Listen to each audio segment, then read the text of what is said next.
आधी काही जागांवर लढण्याची आणि काही जागांवर पाडण्याची भूमिका जाहीर केली। तुमचा सुपडा साफ केल्याशिवाय मी शांत बसत नाही आणि समाज सुद्धा आता बसत नाही। तुमचा सुपडा साफ केल्याशिवाय मी शांत बसत नाही आणि समाज सुद्धा आता बसत नाही। पण नंतर थेट निवडणुकीतून माघार घेतली। एका जातीवर कसं मी जसं 2-3 महिन्यापासून होतो एका जातीवर मग कसं निवडून यायचं कसं शक्य एका जातीवरती निवडून येणं। त्यामुळे याच्यावर मग रात्री आमची 3ला चर्चा झाली बरोबर ना।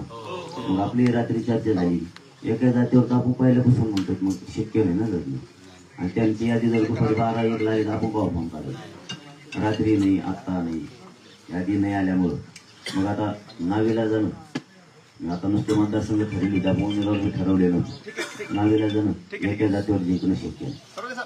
त्यामुळे आपण थांबून घेतलं तरी चालेल।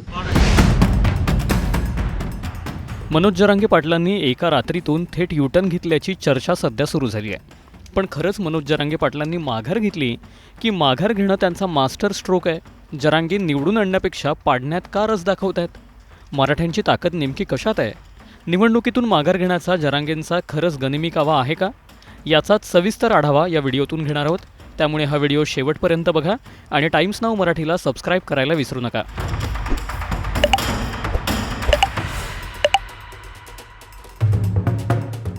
जरांगे पाटील यांनी निवडणुकीतून माघार घेण्यामागची काही प्रमुख कारणं सांगितली जात आहेत। ती नेमकी काय आहेत? त्यातलं पहिलं कारण सांगितलं जात आहे ते म्हणजे माघार नाही तर गनिमी कावा।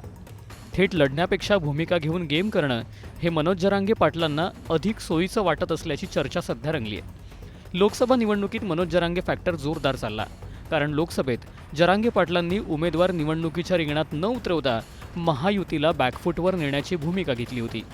तीच भूमिका मनोज जरांगे पाटलांना जास्त ताकदीची वाटत असावी म्हणून मनोज जरांगे पाटलांनी निवडणुकीतून माघार घेतल्याचं सांगितलं जात आहे। दुसरं कारण आहे एका जातीवरती जिंकता येणार नाही याची झालेली जाणीव। केवळ मराठा समाजाच्या बळावर निवडणूक जिंकता येणार नाही याची मनोज जरांगेंना जाणीव झाली। एका जातीवर कसं मी जसं 2-3 महिन्यापासून होतो एका जातीवर मग कसं निवडून यायचं कसं शक्य एका जातीवरती निवडून येणं। मतांमधील जातीय समीकरणांमुळे मराठा समाजाला फटका बसू शकतो, त्यामुळे महाराष्ट्रात जातीय तेढ निर्माण होण्याची शक्यताही वर्तवण्यात येत होती। याच भीतीमुळे मनोज जरांगे पाटलांनी निवडणुकीतून माघार घेतली असावी असाही एक तर्क लढवला जातोय। कारण क्रमांक 3, निवडणूक लढण्याचा अनुभव नाही, खानदानी धंदाही नाही। निवडणूक लढवणे आणि राजकारण करणे हा आपला खानदानी धंदा नाही हे मनोज जरांगे पाटलांनी मान्य केलंय। सगळ्या बांधवांना सांगतो आपल्या राज्यातल्या की आपले सगळे फॉर्म अर्ज काढून घ्या, कारण आपला काय खानदानी धंदा नाहीये। समजून घ्या आपली फसगत होईल, दातडं काढताना आपल्यावर लोक आपली फसगत होईल उगाच उगाच आपले फॉर्म काढून घ्या, सगळे अर्ज काढून घ्या, एक पण अर्ज ठेवू नका। केवळ मराठा आरक्षण मिळावं म्हणून मनोज जरांगे पाटील यांनी राजकारणात येण्याची भूमिका स्वीकारली, पण प्रस्थापित नेत्यांना टक्कर देणं आता शक्य नाही। या लढाईत जर अपयश आलंच तर मराठा समाजाचा आत्मविश्वास खचू शकतो। यामुळे आता आम्ही परिपक्व नाही हे मान्य करत मनोज जरांगे पाटलांनी माघार घेण्याचा निर्णय घेतल्याचंही स्पष्ट केलंय। कारण क्रमांक 4, संख्याबळ स्पष्ट झालं नाही। मनोज जरांगे पाटील यांनी दिलेल्या उमेदवारांपैकी कोणते उमेदवार निवडून येतील, त्यांच्यापैकी कुणाला बहुमत मिळेल, कोणत्या मतदारसंघात मराठ्यांची ताकद काय आहे याचा आकडा मनोज जरांगे पाटलांना स्पष्ट झाला नसल्याचं बोललं जात आहे। सोबतच मराठा समाजाच्या बळावर निवडून येणाऱ्या उमेदवारांची संख्या 10 ते 12 आमदारांवरच असल्याचंही बोललं जात आहे, जे की पुरेसं संख्याबळ नव्हतं।